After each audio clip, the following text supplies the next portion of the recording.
Clasificación A. Apto para todo público.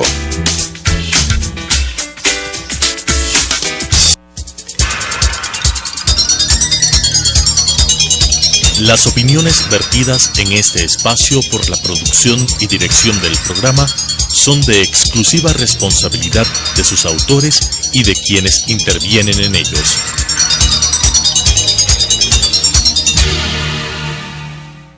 Sucesos presenta Punto de Vista, pensamiento libre y crítico. Día a día buscaremos diferentes visiones para la comprensión de la realidad del tercer milenio. Punto de Vista, un espacio que une noticia, análisis y opinión. Bienvenidos.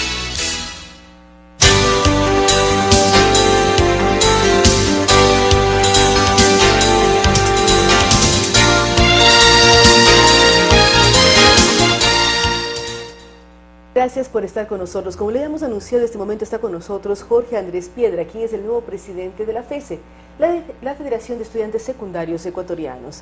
Él es estudiante del Colegio Mejía y con él queremos hablar sobre su participación en la FESE, hacia dónde quieren ir los estudiantes con el tema educativo.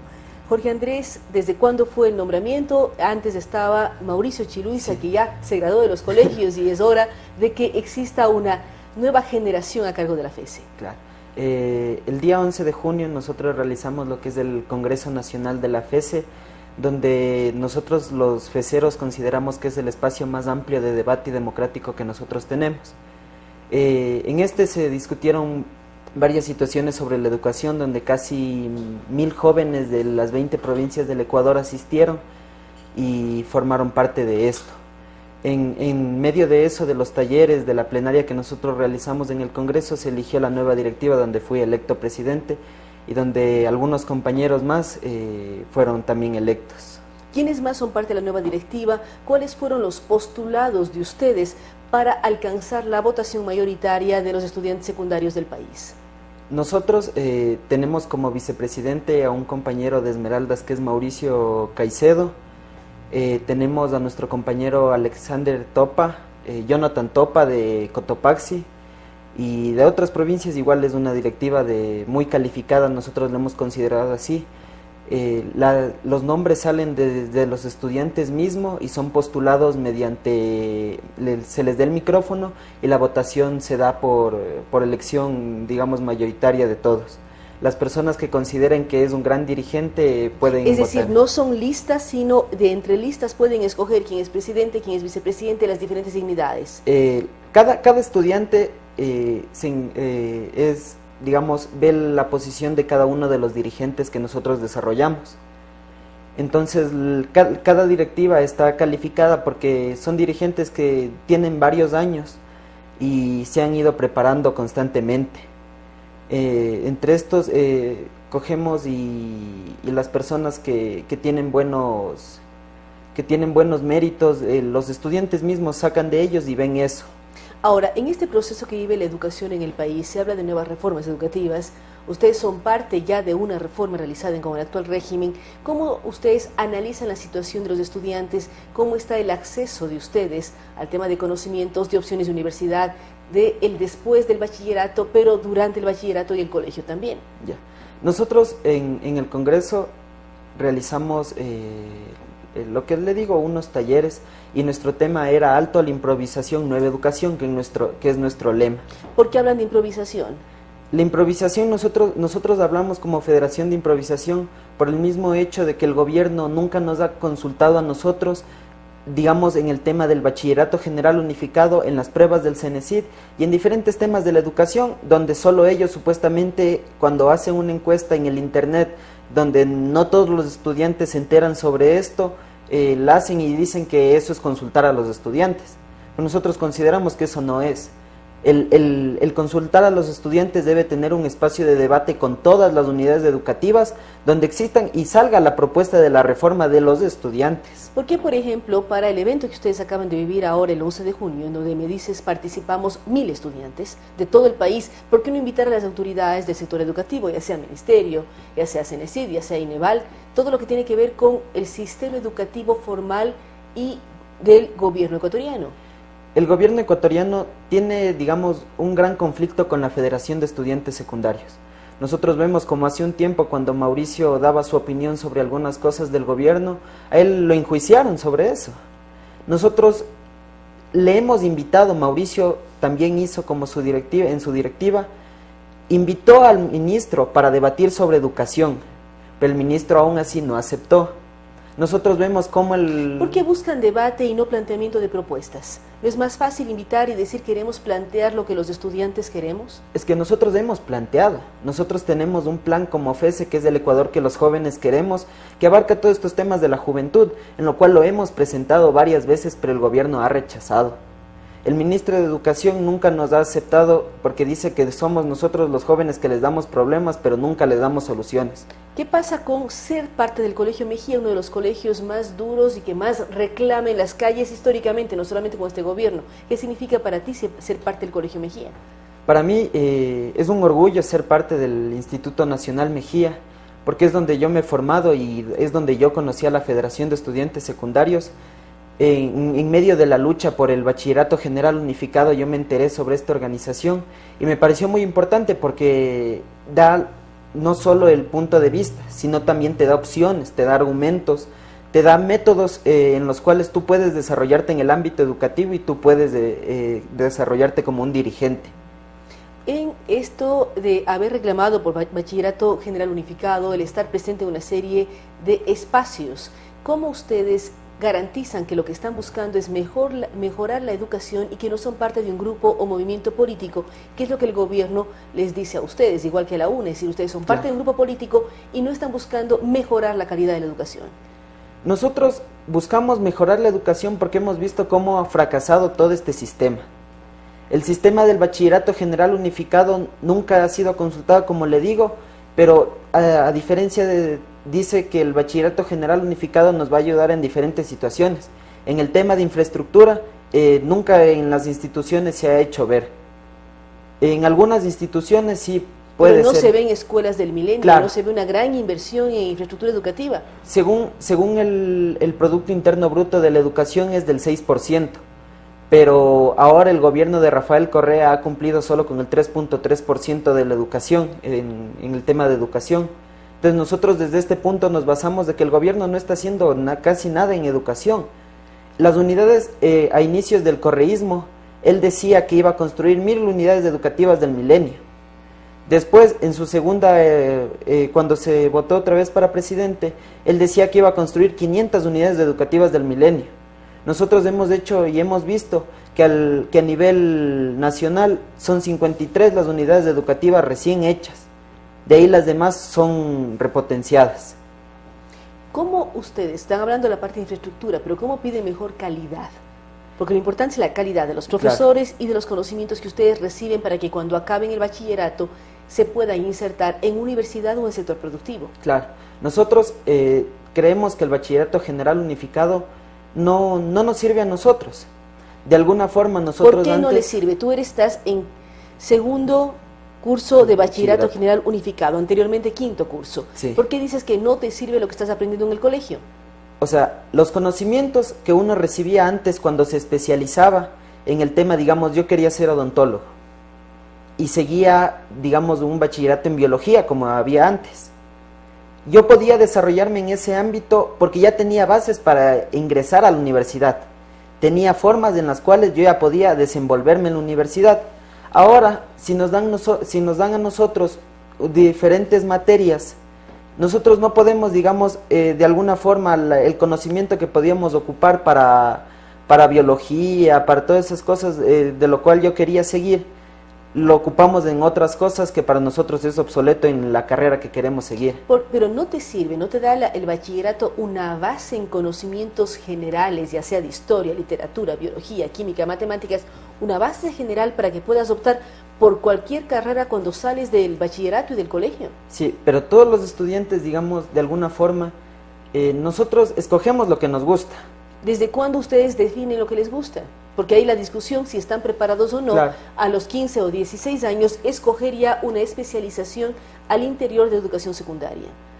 Claro, nosotros no tenemos diferentes puntos de vista sobre el tema.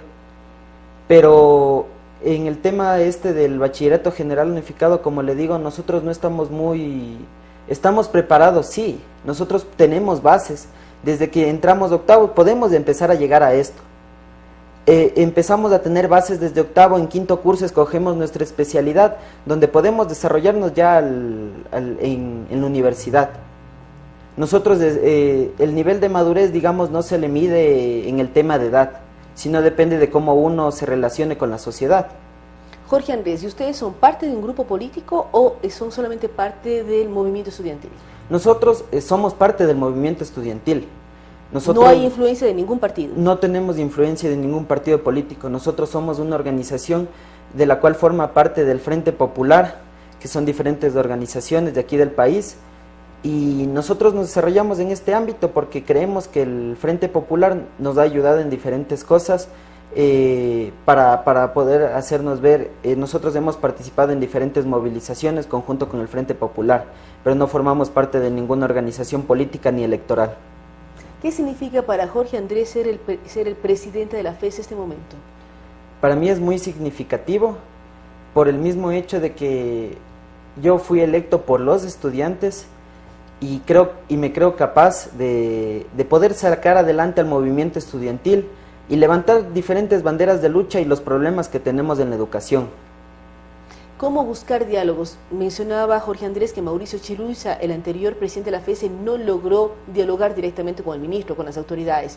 ¿Qué están haciendo ustedes para acercarse a las autoridades y hacer que ellas sepan lo que quiere el movimiento estudiantil y lo que quieren los estudiantes de los colegios del país? Nosotros vamos a presentar el plan, el que le digo del Ecuador que los jóvenes queremos, donde se debatirá, este plan sale de los estudiantes y se le entregará al Ministerio de Educación, donde cual nosotros también buscaremos dialogar sobre esto y debatir sobre todo entre los estudiantes, porque es una propuesta que nosotros le hemos realizado durante varios años y ha salido desde las aulas. Nosotros buscamos esto con el Ministerio de Educación para poder desarrollarnos en este ámbito del debate y el diálogo con el ministro. Tú eres parte ya del bachillerato general unificado, ¿no te sientes preparado para optar por la carrera que querías, que es odontología? ¿Te sientes que falta bases en educación? Sí, porque digamos, antes mi hermana quería seguir medicina. ¿En qué colegio estudió ella? En el Manuela Cañizares. ¿Y no logró tener Justo un fue cupo? en la primera aplicación del bachillerato general, de la prueba del CENESID. Ella es una persona muy calificada y tiene bases sobre medicina. Ella se preparó para eso porque antes, digamos, te tomaban la prueba en la universidad para poder tú ingresar a la carrera que querías. Pero ahora mi hermana dio la prueba del CENESID, no sacó los puntos porque, digamos, no tenía bases sobre lo que le iban a tomar en la prueba del CENESID. En esto de la cuestión de abstracto, todas estas situaciones no te dan en el colegio. Algunas cosas de matemática igual, Es decir, para la prueba. ¿Tú crees que no tienen la formación suficiente para enfrentar el examen del CENESID? Es que no ha existido una capacitación por parte del Ministerio de Educación en este tema. El Ministerio de Educación, si quiere aplicar esto, debería de crear unos cursos gratuitos de ingreso a la universidad, es lo que nosotros estamos haciendo en la Universidad Central. Nosotros realizamos un curso que inició desde hace 2 o 3 meses. Iniciamos un curso de ingreso a la universidad donde los estudiantes, al ver que es gratuito, asistieron. Nosotros tenemos más de 600 estudiantes en 19 aulas. ¿Y qué pasó con tu hermana? ¿Qué carrera al final está estudiando ella luego de no haber conseguido los puntos necesarios para ingresar a medicina? Mi hermana está siguiendo ahorita química pura. Materia que a ella sí le gusta, pero ella no puede desarrollarse mucho en ese ámbito. Ella le gusta, sí, la química, todas estas situaciones, pero es un ejemplo de la juventud. Es decir, que no están siguiendo las carreras que quieren, que no se sienten tan Claro. a gusto como en la carrera que hubiesen preferido como primera opción. Claro, digamos, en el tema de la universidad, al joven lo mandan, a pesar de que él postuló sobre lo que él quería, lo mandan a cualquier carrera. Pero a pesar de esto, el ministerio no ha hecho nada. Y digamos, aquí podríamos hablar de una deserción estudiantil en parte de la educación universitaria, donde el estudiante, al intentar probar con esta carrera, sabe que él no es bueno, pero va a intentar. Intenta, pero a la final fracasa y rechaza esa carrera y sale de la universidad. De algún lado, digamos, podría buscar trabajar, pero aquí en el Ecuador con la crisis en la que nosotros vivimos, los jóvenes no tenemos derecho, digamos así, al primer empleo. Nosotros cuando salíamos del colegio, a los 18 años antes, teníamos, digamos, por lo menos en algo que nosotros queríamos, de ahí íbamos a seguir en la universidad. Es decir, ustedes están buscando que exista la posibilidad de que los estudiantes cuando salen de los colegios logren estudiar la carrera de sus preferencias y hacer una revisión de lo que está pasando. Queremos agradecer, amigos de Telesucesos y Radio Sucesos, a Jorge Andrés Piedra. Él es el nuevo presidente de la FESE. Hace una serie de llamamientos llama la atención en varios puntos al propio Ministerio de Educación, a las autoridades educativas. Él cree que se debe analizar lo que significa el Bachillerato General Unificado. Él considera, y la FESE considera, que deben haber las especializaciones como antes había al interior del propio bachillerato. Y por otra parte, llamar la atención frente a lo que significa los exámenes del CENESID y la distribución de los jóvenes del país en las diferentes universidades. Él dice, a muchos les toca estudiar carreras que no quieren y por lo tanto se está generando deserción en la universidad. Esperamos que exista canales de diálogo. Él es un joven estudiante del Colegio Mejía, lidera la FESE y está planteando las preocupaciones de todo este sector. Nuevamente, gracias a Jorge Andrés Piedra. Vamos a una pausa, lo de la cual estaremos dialogando con Bernardo Acosta y José Hidalgo sobre el libro que hoy presentarán al país Cordes, el socialismo del siglo XXI tras el boom de los commodities. Hacemos una pausa y continuamos con Punto de Vista.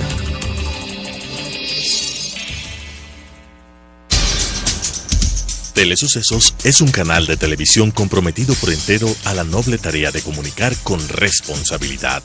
Somos un medio de comunicación que educa, informa y entretiene con una probada ética profesional. Canal 29 se identifica plenamente con la nueva televisión de vanguardia. Somos Telesucesos, porque Quito TV.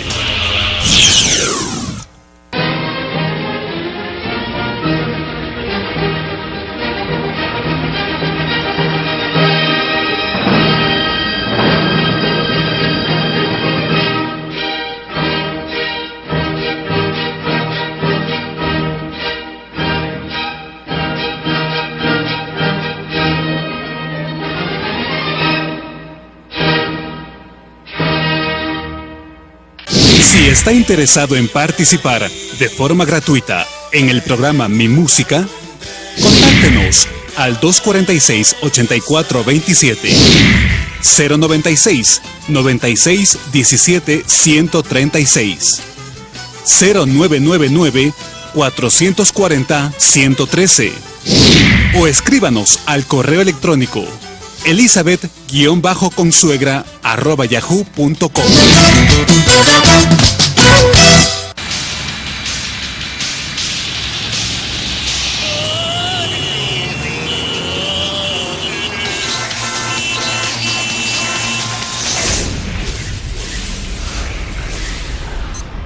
Tómelo con calma.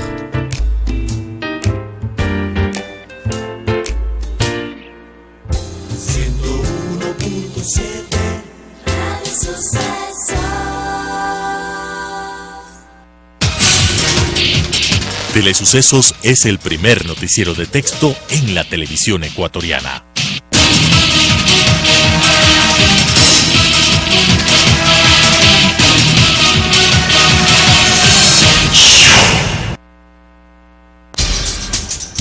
Telesucesos es un canal de televisión comprometido por entero a la noble tarea de comunicar con responsabilidad.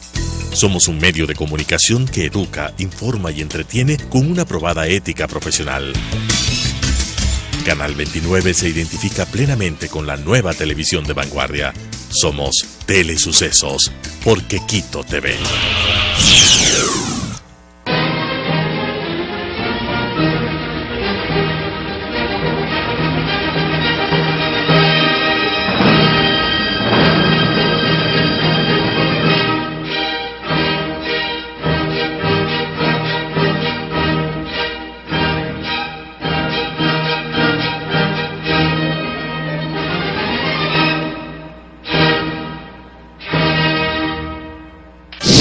¿Está interesado en participar de forma gratuita en el programa Mi Música? Contáctenos al 246-8427, 096 96 17 136, 0999 440 113 o escríbanos al correo electrónico elizabeth-consuegra@yahoo.com.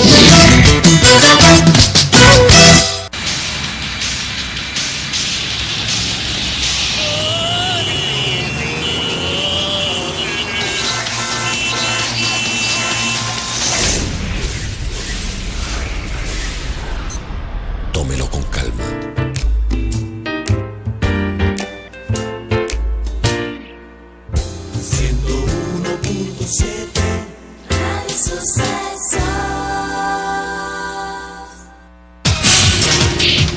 Telesucesos es el primer noticiero de texto en la televisión ecuatoriana.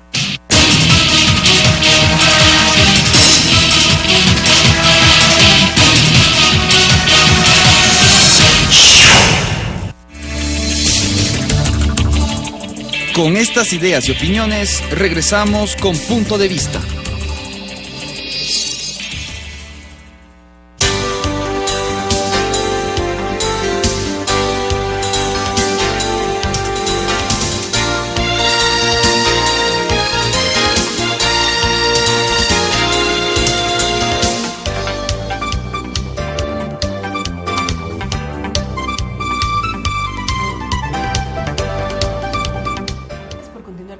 Como lo habíamos anunciado, en este momento nos acompañan Bernardo Acosta y José Hidalgo, con quienes hablaremos sobre el libro que se presentará esta tarde a las 6 de la tarde en la Cámara de Comercio de Quito, El socialismo del siglo XXI tras el boom de los commodities.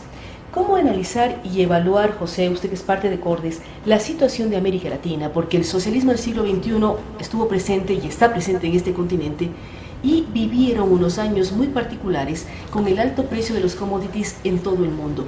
Llámese petróleo, llámese minerales, llámese una serie de elementos que consiguieron que América Latina reciba enormes recursos.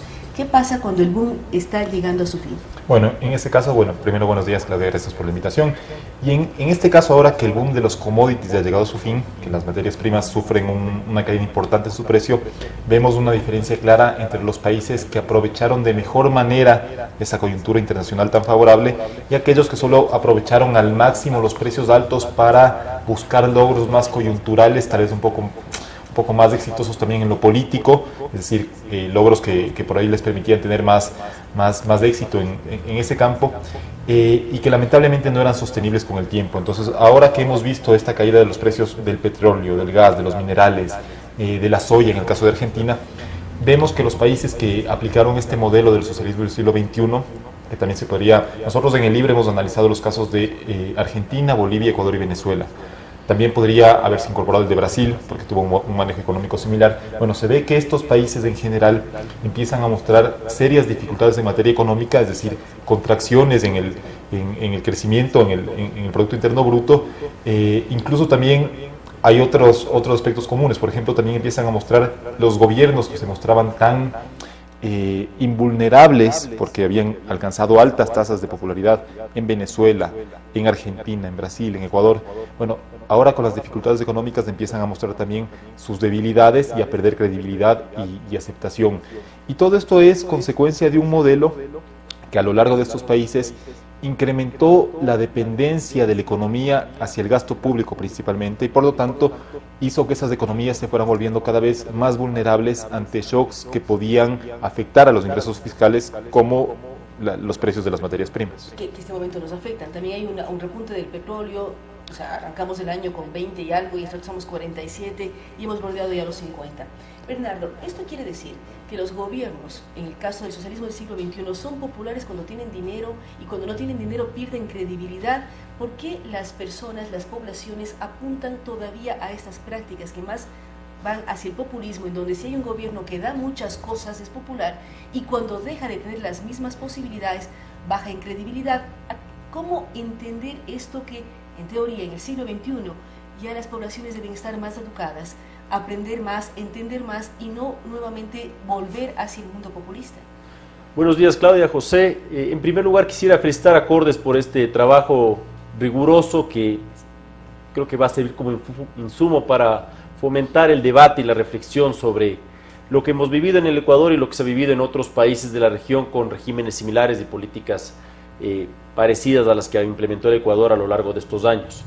Respecto a su pregunta, a mí me parece que la razón por la cual estos gobiernos resultan sumamente populares es porque se ven beneficios o la sociedad siente o percibe los beneficios a muy corto plazo. Se incrementa, por ejemplo, un subsidio, se incrementa el gasto público y esto significa que va a haber una contratación de personal importante y ese personal que va a percibir un ingreso alto, porque además ha subido los ingresos en el sector público, va a gastar y se genera un consumo y una sensación de bienestar casi artificial, porque no es sostenible, a muy corto plazo. Y eso es lo que le da réditos políticos. Pero claro, son gobiernos que, como ya notó José, tienen una visión de corto plazo y a largo plazo o a mediano plazo no son sostenibles porque las economías se vuelven sumamente vulnerables a que haya una caída en el precio del petróleo en el Ecuador, en el precio del gas o de los minerales en Bolivia, en el precio de la soya en Argentina, en el precio del petróleo en Venezuela, etc. Entonces, claro, por eso tienen estos resultados fantásticos en las elecciones. Por ejemplo, en Venezuela, el gobierno de Chávez y ahora Maduro ganaron 21 de las 22 elecciones en los últimos años. Es arrollador desde el punto de vista electoral, pero no es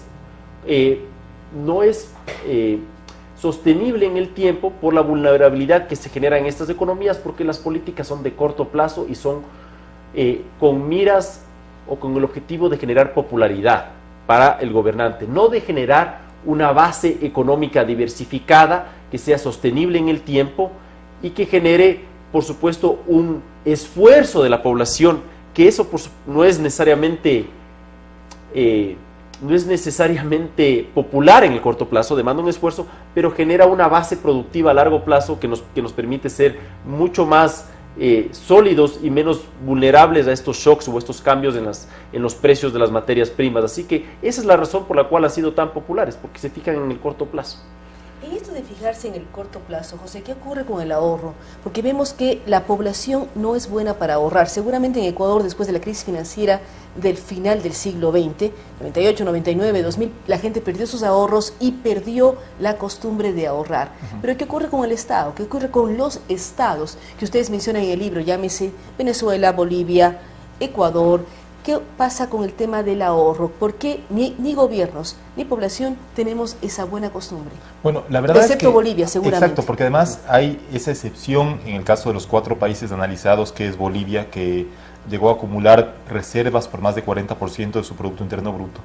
Pero la generalidad en estos países, y ahí sí podemos hablar de los casos de Argentina, de Venezuela y de Ecuador, es que durante la bonanza, sus respectivas bonanzas, de ser petrolera, de la soya o demás, no pudieron o no estuvieron dispuestos a generar ahorros, y de hecho en Argentina se dio lo contrario. En Argentina el gobierno de Cristina Fernández, que fueron los últimos 8 años de kirchnerismo, no solo que no ahorró, sino que empezó a utilizar reservas para financiar un poco al gobierno, para pagar deuda, es decir, desahorró. Y obviamente en el caso de Ecuador y Venezuela ni se diga. En Venezuela no dejaron piedra sobre piedra. Podemos decir desahorró y se endeudó. Y nos endeudamos. En Argentina el coeficiente entre deuda y Producto Interno Bruto sigue siendo bajo, incluso más bajo que en el Ecuador. No tienen un problema de deuda, pero desahorraron, utilizaron la reserva sobre todo para mantener artificialmente bajo un tipo de cambio que les permitiera mantener también baja la inflación. En Venezuela se endeudaron, además de no haber ahorrado, se endeudaron, igual que en el Ecuador, con China. China también es, en el caso venezolano, el principal prestamista. Y además, y en el caso ecuatoriano, que es obviamente el que más nos interesa localmente, además de no haber ahorrado y de habernos endeudado, esa deuda contratada es a plazos sumamente cortos, a tasas altas, y además compromete ingresos, en el caso de las preventas petroleras, compromete ingresos que tenían que haber llegado a futuras administraciones. Entonces, estos gobiernos, además de haberse mostrado sumamente irresponsables en el manejo del gasto público, o como consecuencia de esto, no fueron lo suficientemente previsivos para haber ahorrado en épocas de bonanza, y por lo tanto estamos viendo que los shocks en estos países son mucho más fuertes que en países que sí ahorraron. Por ejemplo, Chile. En Chile, el precio del cobre, que es el principal producto de exportación, se desplomó igual que el precio del petróleo.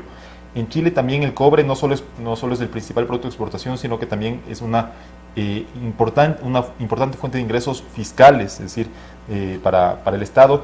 Y en ese caso, gracias al mantenimiento durante un largo periodo de fondos de ahorro, Chile puede mantener el nivel de gasto más o menos estable. En el caso del Ecuador, lo que hemos visto en 2015 y 2016, el gasto de inversión se ha desplomado, y eso, dado una economía donde el Estado llegó a tener un peso tan grande, ha provocado una contracción en la actividad en general.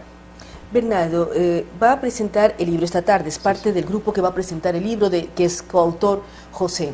¿Cómo analizar y cómo ver para leer el libro? ¿Qué enseñanzas debe dejarnos a los ecuatorianos, más aún cuando estamos al interior ya de un año preelectoral o de un proceso electoral? ¿Cómo sacar aprendizajes de cosas que se pueden hacer o no se deben hacer en base al libro? Porque a veces nos pasa en el Ecuador que tenemos una memoria histórica muy corta, o no la tenemos, nos olvidamos rápidamente las cosas. ¿Cómo revisar el libro y hacer que sirva para los candidatos posibles, para los diferentes sectores, como una enseñanza de cosas que se pueden o se deben o no se deben hacer? De acuerdo. Primero quisiera yo hacer un comentario sobre lo que dijo José, Claudia. A mí me da la impresión que no ahorramos como sociedad, digo desde el punto de vista de las familias sobre todo, por un tema de expectativas.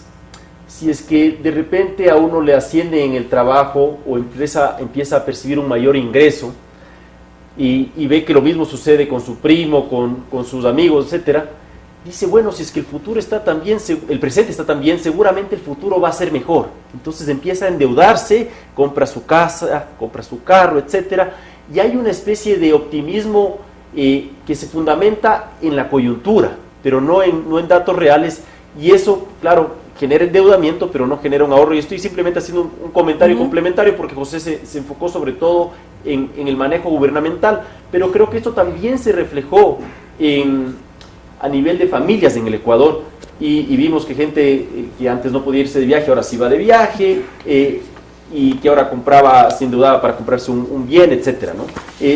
Respecto a las enseñanzas que nos deja el libro hace un análisis sumamente riguroso de los resultados que han tenido estos gobiernos durante la bonanza y los resultados que están viendo a raíz del fin de la bonanza, desde mediados más o menos de 2014, y las políticas que llevaron esos resultados. Y yo creo que el análisis de las políticas es lo fundamental para entender en dónde posiblemente están las falencias y por qué nos metimos en el problema en el que estamos ahora mismo. Por un lado, se nota que hay un intervencionismo excesivo del gobierno.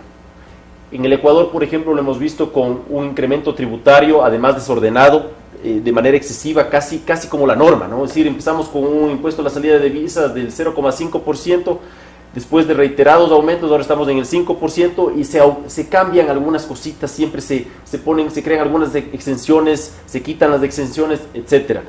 Pero solo este año hemos tenido una reforma tributaria en marzo, otra en abril, y se está hablando de una posible nueva reforma tributaria. Y se aprobó los impuestos nuevos a la herencia. Así es. El día jueves del partido de la Copa América, Ecuador-Estados Unidos. Excelente precisión la suya, Claudia. Pero hay un intervencionismo excesivo en la economía, no solo con reformas tributarias, tenemos trabas a la importación, y además no son claras, estas reglas no son claras. Por ejemplo, en el Ecuador se pusieron estas salvaguardias que debían desmontarse ahora mismo en junio de 2016, pero que luego el gobierno dijo, no, ¿saben qué? O sea, lo que dijimos, estoy tratando de emular hay un terremoto de por medio también. Pero no se requiere las salvaguardias, el déficit de la balanza comercial se ha reducido dramáticamente y las importaciones están cayendo por la contracción económica interna. Es decir, se lo puede usar al terremoto como pretexto, pero no es necesario, y además ya se había acordado que se debían desmontar esas salvaguardias y ahora se van a extender un año más, simplemente para graficar, quiero decir esto. Y esto se percibe en el Ecuador, un cambio constante en las reglas de juego que espanta la inversión. Pero, por ejemplo, en países como Argentina y Bolivia, que el libro los describe muy bien, hay sistema cambiario, estos controles cambiarios que distorsionan el mercado dramáticamente, y esto está claramente dentro de este intervencionismo que tiene el Estado en la economía y que perjudica la actividad. Y finalmente no se dan las señales de confianza que requiere el inversionista, y se nota también en el libro que si bien la inversión pública ha crecido en estos países porque el boom de los commodities lo permitió, la inversión privada en relación al tamaño de la economía o en relación a la inversión total se ha venido contrayendo, como sucedió en el Ecuador. Evidentemente no hubo las señales de confianza, así que creo que hay un intervencionismo excesivo, además de errático de la economía, que es una política que se debiera tratar de evitar. Debiera ser todo lo contrario, muy claro, muy estable, permanente en el tiempo. Otro tema es un aumento desproporcionado del gasto público. En el Ecuador, por ejemplo, a pesar de la bonanza, en los últimos 3 años hemos tenido déficit fiscal superior al 4,5% del PIB. Entonces, estamos acumulando deuda a pesar de que estamos en ¿Quiénes no son economistas? ¿Qué significa déficit fiscal de 4 puntos y tanto? Vale la aclaración. Si bien los ingresos fiscales se incrementaron de manera importante por el incremento de los precios del crudo y además la mayor recaudación tributaria porque hubo incrementos tributarios, además había mayor actividad, el gasto se incrementó tanto que excedió a los ingresos en 4,5% del PIB, es decir, en el caso del Ecuador, alrededor de 4.500 millones, si es que no me falla el cálculo, y esta brecha entre gastos e ingresos ha sido permanente a lo largo de los últimos años. Y para que tengan una idea que me parece importante, por ejemplo, en Europa, la Comisión Europea y los organismos económicos que regulan a la comunidad demandan que los países no tengan déficit fiscales por encima del 3% del PIB. Y nosotros, porque ya se vuelve insostenible y cuesta mucho revertir eso. Además significa un endeudamiento importante. En nuestro caso hemos tenido endeudamientos sumamente altos y hemos tenido déficits desde el año 2009, a pesar de las condiciones sumamente favorables. Entonces, ¿qué quería decir? Simplemente, a pesar de las excelentes condiciones, póngase en el caso familiar, ustedes les subieron el sueldo, recibieron una herencia, están con una cantidad de ingresos, su gasto se excede tanto que a pesar de estos enormes ingresos, tienen que acudir a endeudamiento. Entonces, claro, si es que nos endeudamos durante la bonanza, cuando caen los ingresos, no solo que nuestro consumo se va a tener que reducir, porque vamos a tener menores ingresos, sino que se va a tener que reducir aún más porque vamos a tener que pagar deuda que acumulamos durante los buenos años, y eso nos está pasando ahora mismo en el Ecuador. El gobierno tiene una presión sumamente alta por el perfil de la deuda que tiene que pagarla ahora mismo, que tiene ingresos relativamente bajos comparados con años previos. Así que un gran intervencionismo en la economía, errático además, un gasto público que se vuelve el eje de la economía y que le vuelve muy vulnerable a la economía porque ese gasto público está sustentado en altos ingresos por los altos precios de los commodities, un endeudamiento no de lo más prolijo ni transparente, sobre todo con la China, se ha visto en estos países. Tengo aquí unos datos que me gustaría mencionarlos. Venezuela ha contratado desde el año 2006 65.000 millones de deuda con China en 17 créditos distintos. Le sigue Brasil con 21.800 millones de deuda con China en 8 créditos distintos. Argentina con 8 créditos con 15.300 millones. Ecuador con 11 créditos que significan 15.200 millones. Y así podríamos seguir. Bolivia, por ejemplo, ha tenido 6 créditos que suman o que ascienden a 1.600 millones. Pero podemos ver que hay una coincidencia. Estos países que se autodenominaron del siglo XXI, del socialismo del siglo XXI, han recurrido a importantes endeudamientos con China y no son endeudamientos transparentes, más bien todo lo contrario, sumamente opacos, y las condiciones de esos endeudamientos por lo general son plazos cortos y deudas altas. Entonces hay una serie de...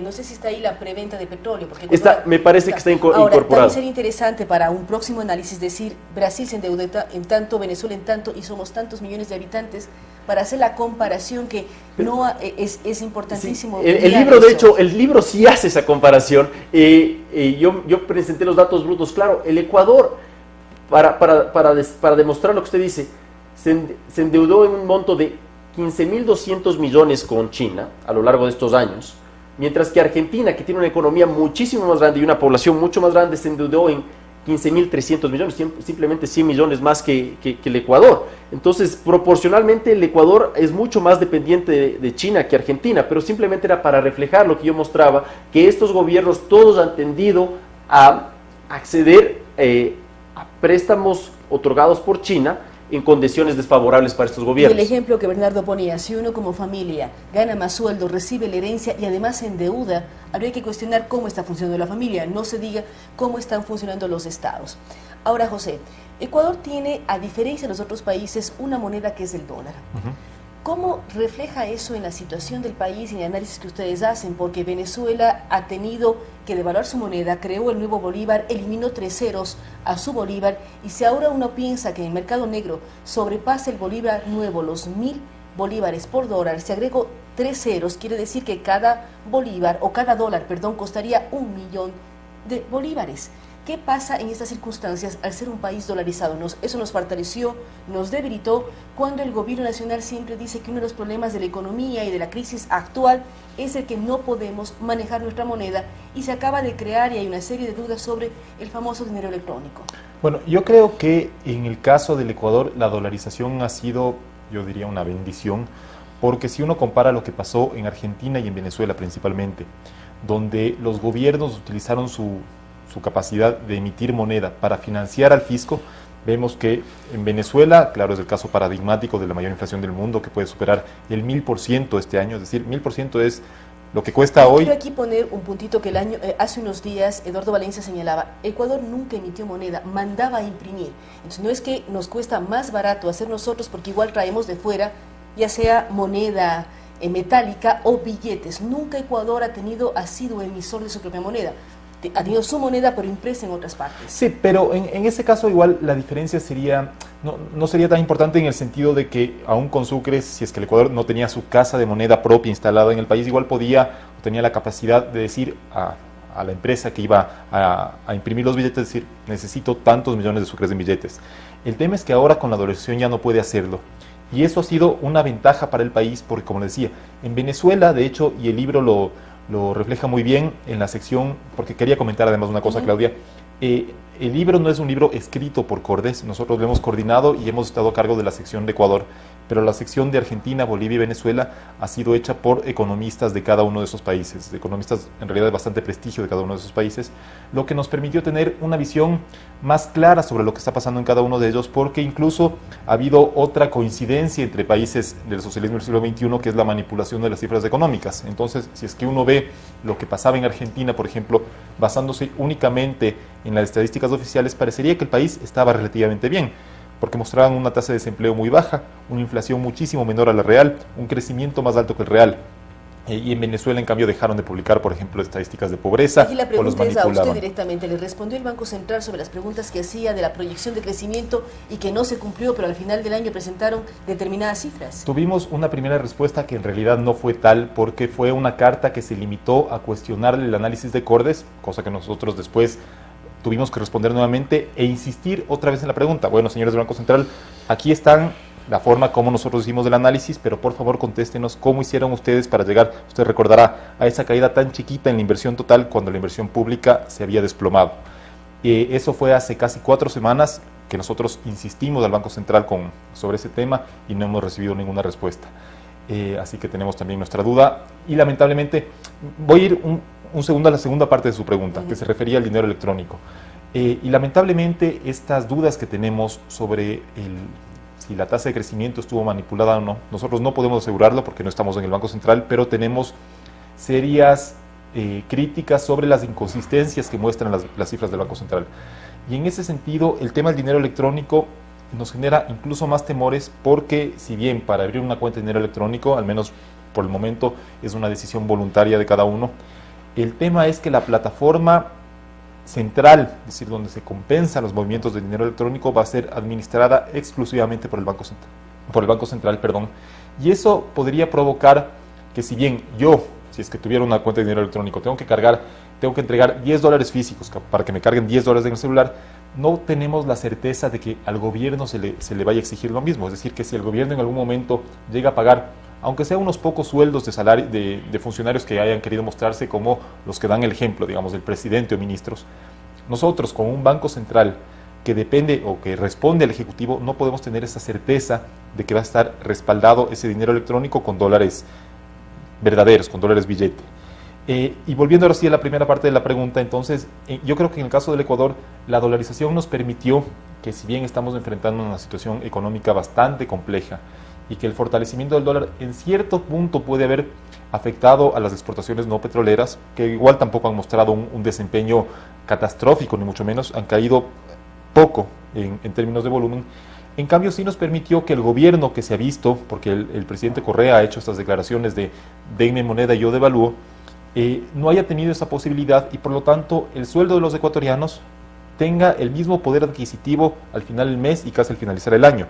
Y eso yo creo que es lo que en buena parte explica la enorme diferencia que afortunadamente todavía tenemos frente a la situación venezolana. Una economía donde los precios se han mantenido estables, por lo tanto los salarios han mantenido su poder adquisitivo, frente a una economía donde los precios suben todos los días y donde los ingresos, el ingreso mínimo, es muy inferior al precio de la canasta básica, es decir, a la canasta que un hogar tiene que poder acceder para no caer en situación de pobreza. Y en Argentina pasó algo más o menos similar, sin llegar al extremo de Venezuela, porque ahí también se utilizó a la emisión de moneda, en ese caso el peso, como una fuente de financiar al gobierno. Entonces yo creo que la dolarización, si bien el gobierno ha querido presentarla en los últimos meses como consecuencia del fortalecimiento del dólar como una carga para el país, ha sido por el contrario una suerte que nos ha permitido no llegar a casos extremos como los de Argentina o principalmente Venezuela. Retomando este tema, Bernardo, ¿cómo analizarlo en las calles? Ustedes son críticos frente a las cifras que nos da que dan los gobiernos en los diferentes países. El ejemplo que ponía José dice: cada país o cada caso de cada país es presentado por un experto en el área o por expertos en el área, ya sea de Argentina, de Venezuela o de Bolivia. ¿Qué ocurre en el caso ecuatoriano con el tema cifras versus inflación? Porque la pregunta, uno siente en los mercados, en los supermercados, en todo que hay un alza, pero cuando ve los parámetros de inflación, esta no existe. O son menos de 1, máximo 1, pero no hay una tranquilidad en la población. ¿Cómo también buscar que exista transparencia en las cifras, en los datos de endeudamiento? También de la deuda hay dudas, crecimientos hay dudas, inflación hay dudas. ¿Cómo partir con datos certeros para proyectarnos hacia el futuro? Creo que la ciudadanía puede sentir cómo está la economía.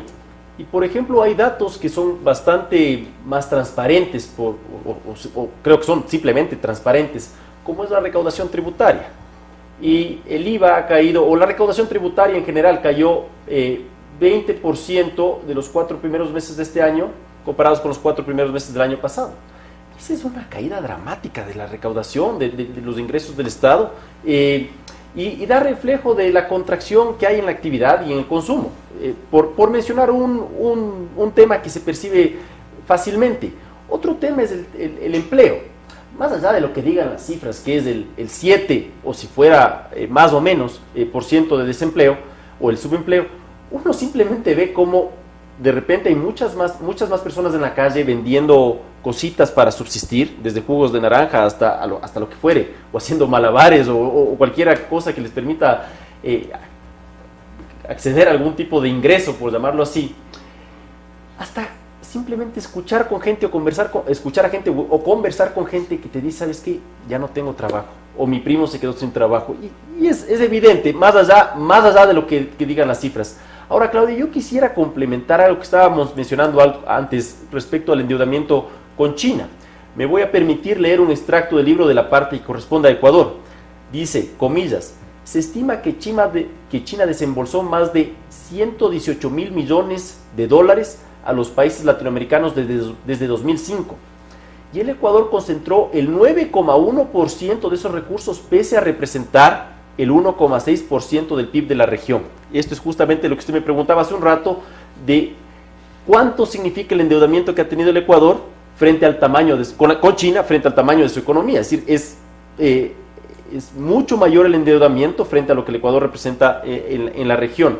Y un comentario respecto a lo que mencionaba José, me parece a mí, estaba haciendo perdón, solo para complementar, José estaba haciendo un comentario sobre, por un lado, el dinero electrónico y la confianza o la desconfianza que existe respecto a este mecanismo, y por otro lado, del manejo cambiario que ha habido en Venezuela y en Argentina. Me parece a mí, decía, que nosotros podríamos estar en una situación muy similar a la de Venezuela o Argentina, con algún tipo de control cambiario, si es que no tuviéramos el dólar como moneda. Al menos esa es la conclusión a la que yo llegué mientras leía el libro. Es decir, no solo que la moneda nacional, no importa más allá del nombre que tuviera, se hubiera devaluado y la capacidad adquisitiva nuestra habría decrecido durante los últimos años o meses, sino que tendríamos dificultad para acceder a divisas y seguramente habría mercados paralelos. Y es una conclusión a la que llego simplemente por las medidas alternativas que ha tomado el gobierno en el tema de comercio exterior o en el tema de las relaciones del Ecuador con otros países. Hay muchas trabas para poder importar o para poder enviar divisas al extranjero, hay el impuesto a la salida de divisas, etcétera. Entonces es más o menos lógico que si es que existen esas trabas, si es que tuviéramos que cambiar moneda nacional por moneda extranjera o por divisas o por dólares, simplemente utilizaran mecanismos similares. Así que creo que es muy revelador el libro en estos capítulos de Argentina y Venezuela para demostrarnos seguramente el estado en el que estaríamos si es que no tuviéramos el dólar como moneda. José, luego de leer el libro y de analizar el libro, la gente que vaya al evento esta tarde a las 6 de la tarde en la Cámara de Comercio, ¿qué puede esperar? ¿Cómo hacer y exigir un momento dado al gobierno actual, al gobierno que venga en el 2017, que retome y haga un nuevo análisis del rumbo de la economía ecuatoriana? Porque es la preocupación básica, ¿qué hacer ahora y qué hacer en el 2017? Bueno, el libro en realidad no se centra demasiado en las recomendaciones de política. Pero uno se refiere, si yo lo leo, veo qué ha pasado desde el 2005, que ustedes hacen análisis, hasta el 2014, que acaba el boom de los commodities. ¿Cómo manejo ahora la situación? ¿Cómo puedo proyectarme hacia el futuro? Y cómo además en este momento logro recomendar o logro recortar gasto público. Todo lo que se viene diciendo desde el año pasado, pero al final no vemos que exista unas medidas reales al respecto. Sí, creo que el libro en eso, y esperamos desde Cordes que ese sea uno de sus logros, que el libro, bueno, Bernardo lo ha dicho, procura ser descriptivo, y en ese sentido nosotros tratamos de escribir, nosotros desde Ecuador, los analistas de cada país, desde su respectivo enfoque, cuáles fueron las políticas que se adoptaron durante los años de bonanza y por lo tanto que fueron acunando lo que tarde o temprano tenía que terminar en lo que estamos viviendo actualmente en Ecuador, en Argentina, en Venezuela, que es la crisis. Entonces el libro lo que procura es no procura eso, pero podría dejar en algunos lectores una lección de qué tipo de políticas económicas se deben adoptar en años de bonanza y cómo pueden, por el contrario, teniendo como ejemplo lo que ha sucedido en los casos analizados de Argentina, Bolivia, Ecuador y Venezuela, cuáles son las políticas alternativas que se puede tomar en años de bonanza, es decir, políticas mucho más prudentes, que piensen en el largo plazo y que por lo tanto no sean tan cortoplacistas, tan inmediatistas en el tema político también, y que sean medidas, políticas, que permitan ver más allá de la inmediatez. Y en ese sentido creo que, sobre todo el caso de Venezuela, es lamentable que así suceda, pero las cifras son tan devastadoras que uno dice, bueno, ¿cómo llegaron a esto? Y está clarísimo cómo llegaron a eso, porque el gobierno de Chávez, si bien tuvo en algún momento la intención de abrir la economía, o la intención al menos escrita, de abrir la economía a la inversión, de diversificar la matriz productiva y demás, terminó siendo todo lo contrario, y eso provocó que actualmente Venezuela dependa en un 95% o más del petróleo para generar divisas. Que la pobreza, porque ese es otro tema importante del libro, que muestra también algunos logros que se consiguieron durante la bonanza. Pero no sé si llamarlos logros, porque en Venezuela, por ejemplo, la pobreza se redujo en algunos años. Pero uno ve los datos de Naciones Unidas de la semana pasada, en donde dice que luego de la contracción económica, de cada 4 personas que lograron salir de la pobreza, uno va a mantenerse allá y los 3 van a volver a ser pobres. Exacto. Lo cual es terrible. Y a eso iba justamente, Claudia, que no sabía si llamarlos logros, porque un logro como tal, o si lo entiendo yo, debería ser sostenible. En el caso de Venezuela, por ejemplo, y lamentablemente también en el Ecuador, aunque todavía no con esa magnitud, la pobreza que se logró reducir en los años de bonanza, gracias a un enorme gasto público que permitió generar, como dijo Bernardo, esa sensación artificial de bienestar. Bueno, en los últimos 2 años la pobreza en Venezuela, que había estado por debajo de los 10 millones de personas, se ha multiplicado a más de 23 millones de pobres en un país que ronda la población, si no me equivoco, los 40 millones. Estamos hablando entonces de un modelo que obviamente pudo haberse mostrado exitoso únicamente si uno lo analizaba en la época específica del boom. En ese caso, Chávez podría haber dicho: vean a cuántas personas saqué de la pobreza, vean además cómo estoy ayudando a otros países, pero si en cambio uno analiza como se debería hacer el modelo económico ya con todas sus consecuencias, podemos ver que una vez que Venezuela no tuvo esos ingresos extraordinarios, la mayoría de la población ha caído nuevamente en la pobreza. Es más, ni siquiera en Venezuela no pasó únicamente lo que usted dice, de que algunos regresaron a una situación de pobreza que ya habían experimentado antes. En Venezuela hay nuevos pobres, es decir, personas que antes del chavismo eran de clase media y que ahora son pobres porque simplemente no tienen acceso a los bienes y servicios que conforman la canasta básica. No pueden comprar papel higiénico, aceite o leche o demás. Y esa es una manifestación que estamos viendo acá en Quito, por ejemplo, lamentablemente con muchos ciudadanos venezolanos vendiendo en puestos de comida callejeros, empanadas, jugos, sándwiches, demás, que yo estoy seguro que no han salido de su país a venir a ejercer ese oficio en el Ecuador voluntariamente, sino porque se han sentido expulsados. Y en el caso del Ecuador, si bien no llegamos a ese extremo, estamos viendo ya un deterioro importante en las condiciones sociales, principalmente por el tema del mercado laboral. Las propias cifras oficiales hablan de una destrucción importante de puestos de trabajo, de un crecimiento del subempleo y del desempleo, y eso necesariamente, si es que en un hogar se pierde el trabajo del jefe de hogar, eso va a determinar que el hogar, tarde o temprano, si es que no tuvo ahorros o no consigue un ingreso alternativo de manera inmediata, va a dejar de tener los ingresos suficientes para pagar, no sé, la educación de los hijos, o tiene que dejar el seguro médico, o ya no se puede dar algunos gustos inclusive, y luego ya empieza a caer en una situación de pobreza que, por lo tanto, hablar de la década ganada, como hizo el gobierno, para analizar sus primeros años de gestión, me parece un análisis bastante, yo diría, mentiroso, porque no toma en cuenta las consecuencias que va a tener ese modelo económico una vez que termine todo su ciclo, porque el ciclo no termina ahora que el presidente Correa ha presentado su informe a la Nación el 24 de mayo último. De hecho, de acá al próximo 24 de mayo ya vamos a ver con toda seguridad un deterioro importante en términos de pobreza, desempleo y demás. Y además, la herencia del modelo tampoco se termina acá, porque es lo que está pasando en Argentina. No se le puede echar la culpa a Macri del ajuste que se está haciendo. El ajuste es culpa de lo que él heredó del kirchnerismo. En Ecuador el próximo gobierno va a tener que hacer un ajuste, yo creo que incluso más severo, y el actual gobierno seguramente lo va a querer presentar como el culpable de la recesión. No, la realidad es que la recesión va a ser culpa de este gobierno que está heredando una situación fiscal caótica que va a obligar al ajuste. Gracias, José. Bernardo, para terminar con usted, el libro se presenta hoy. ¿Qué le ha dejado a usted luego de revisar, analizar y ver los diferentes casos de Bolivia, Venezuela, Ecuador y Argentina? Yo pondría énfasis en lo que acaba de decir José. Si bien en algún momento se percibió una mejora en las condiciones de vida, fue una mejora temporal no sostenible gracias a la bonanza, y durante la bonanza se generaron una serie de desequilibrios económicos que van a repercutir de ahora en adelante. Es decir, las consecuencias de esa mala administración las vamos a sentir ahora, y en el Ecuador, simplemente para poner en énfasis en esto de la década ganada, en el año 2006 se prevé que tengamos una caída de la actividad del 4.5. En 2016. En 2017 del 4.3 adicional. Pero el gobierno está diciendo ahora que en 2017 volveremos a crecer. Sí, es decir, ese es el discurso político, pero datos debidamente sustentados del Fondo Monetario indican que habría una contracción del 4.3, lo cual suena absolutamente comprensible y es sustentado. Pero ¿qué quiero decir, Claudia? Nada más. Contracción del 4.5 este año, del 4.3 del próximo año, una leve contracción en el 2018, un crecimiento en 1 en el 2019.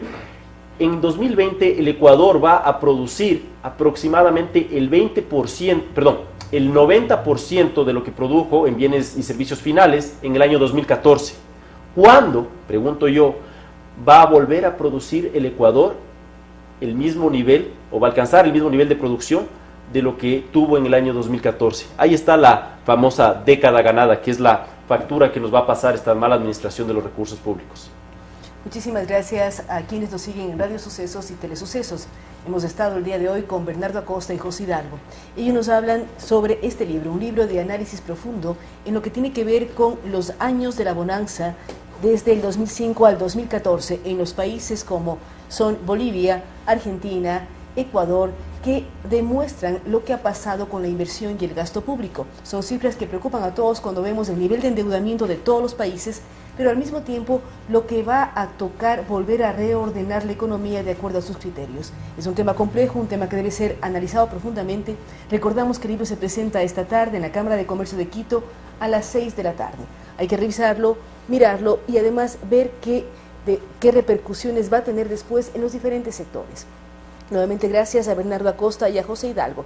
Antes de terminar el programa queremos agradecer a nuestros auspiciantes, a Mazda, que está de acuerdo y acorde con la economía nacional, eliminando los 2 puntos adicionales del IVA cuando uno compra un vehículo, a la UIDE, la Universidad Internacional del Ecuador, con una nueva opciones de carrera, y lo que ellos nos dicen, que cada estudiante viva una historia cada día, a la Cooperativa Policía Nacional, que promueve el ahorro, a EMAP, que siempre nos trae consejos de cómo cuidar el agua, Life Miles, que nos dicen que podemos viajar, ahorrar y cuidar nuestras millas de diferente manera para incrementarlas y poder gozar de ellas, y también a Chevy Plan, que permanentemente nos enseña y nos habla de planificación para compra de vehículos. Con ustedes hasta el día de mañana.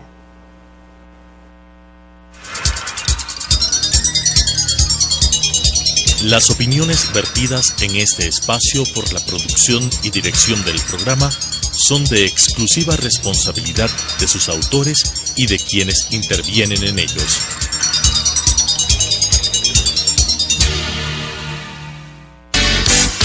Sucesos presentó Punto de Vista, pensamiento libre y crítico.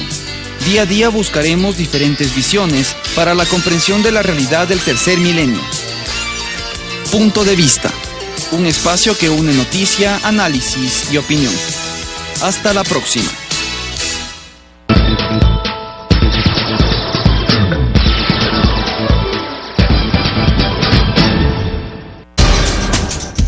Telesucesos es un canal de televisión comprometido por entero a la